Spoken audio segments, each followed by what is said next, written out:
एक बार की बात है, एक शेरनी ने जंगल में एक बच्चे को जन्म दिया और जन्म देते ही वह उसी जगह पर मर गई। उतने में उधर से कई सारी भेड़ियां गुजर रही थी। वह शेर का बच्चा जिसने अभी अभी दुनिया में कदम रखा था, उन भेड़ों के साथ मिलकर चला गया। अब वह शेर का बच्चा भेड़ों की तरह पलने लगा और उन भेड़ों के साथ रहकर वह खुद को भी एक भेड़ ही समझने लगा था। उसने कभी मांस नहीं खाया, भेड़ों के साथ मिलकर घास खाने लगा था। उसे कुछ आइडिया ही नहीं था कि एक शेर कैसे रहता है और कैसे अपनी जिंदगी गुजारता है, और उसे यह तक नहीं पता था कि वह एक शेर है, क्योंकि उसके चारों तरफ भेड़ ही भेड़ थी और वह भेड़ों के साथ पलने लगा था और उसने कभी शेर की तरह नहीं दहाड़ा। फिर समय गुजरता गया, फिर वह शेर का बच्चा यंग शेर बन गया। वह भेड़ों के झुंड में अलग ही दिख रहा था, लेकिन भेड़ों के साथ रहकर भेड़ों की उसकी आदत हो गई थी। एक दिन एक बूढ़े शेर ने उन भेड़ों के झुंड पर हमला कर दिया। जब उस बूढ़े शेर ने भेड़ों के झुंड में यंग शेर को देखा तो वह हैरान हो गया। उसे अपनी आंखों पर विश्वास नहीं हो रहा था।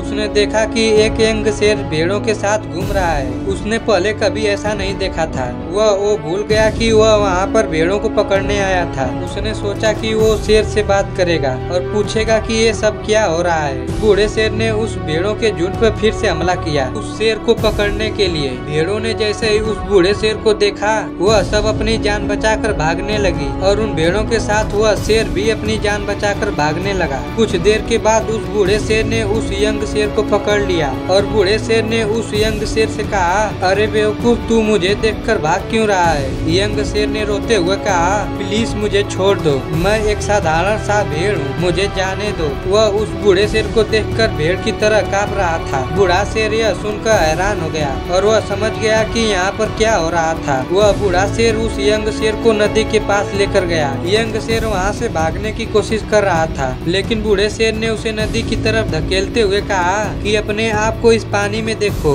नदी का पानी पूरी तरह से शांत था। बूढ़े शेर ने यंग शेर से कहा कि अपने फेस को इस नदी में देखो और मेरे फेस को देखो, अपनी बॉडी को इस नदी में देखो और मेरी बॉडी को देखो। उस यंग शेर ने डरते हुए अपना फेस नदी में देखा और जैसे ही उसने अपना फेस नदी में देखा तो वह हैरान हो गया। उसने देखा कि वह भेड़ की तरह नहीं बल्कि एक शेर की तरह दिखता है और रियलिटी को समझ गया कि वो एक भेड़ नहीं बल्कि एक शेर है। और एक सेकंड के अंदर ही उसने एक शेर की तरह दहाड़ा। उसकी दहाड़ सुनकर पूरा जंगल कांप गया। उसने अपने आप को पहचान लिया, अपनी पावर को पहचान लिया और तभी उसने अपने आप में एक ऐसी एनर्जी महसूस की जो उसने आज से पहले कभी नहीं की थी। फिर उसने सोचा कि एक भेड़ की तरह जीना रियलिटी नहीं थी, वह सिर्फ एक मेंटली कॉन्सेप्ट था और वह रियलिटी को जान चुका था। इस कहानी से बहुत ही डीप मैसेज निकल कर सामने आता है। अपने अंदर से उस वीकनेस को निकालो जो आपके अंदर बोलकर बैठा दी गई है। आप भी एक शेर की तरह हो जो भेड़ों के बीच में फंस चुके हो। आपके आसपास जितने भी लोग हैं वो आपको ये फील कराते हैं कि आप अपनी लाइफ में कुछ भी नहीं कर सकते हो, क्योंकि आप भी उनके साथ रह रह कर उनकी ही तरह बनने की कोशिश करते हो। आपको इस भीड़ से अलग खड़े रहना है और अपने पावर को पहचानना है। और जिस दिन आप अपने पावर एबिलिटी को पहचान लोगे तो उस शेर की तरह आपको दहाड़ने से कोई नहीं रोक पाएगा। कोई आपको आपके सक्सेस के रास्ते से भटका नहीं पाएगा। अगर आपको ऐसी कहानी में इंटरेस्ट है और अपनी लाइफ में कुछ चेंजिंग चाहते हो और अपने लाइफ को बदलना चाहते हो तो इस वीडियो को आप लाइक कर देना ताकि हमारा मनोबल बढ़ जाए ऐसे ही और वीडियो बनाने के लिए। और आप चैनल को सब्सक्राइब कर सकते हो नेक्स्ट वीडियो देखने के लिए। धन्यवाद दोस्तों। जय श्री कृष्ण।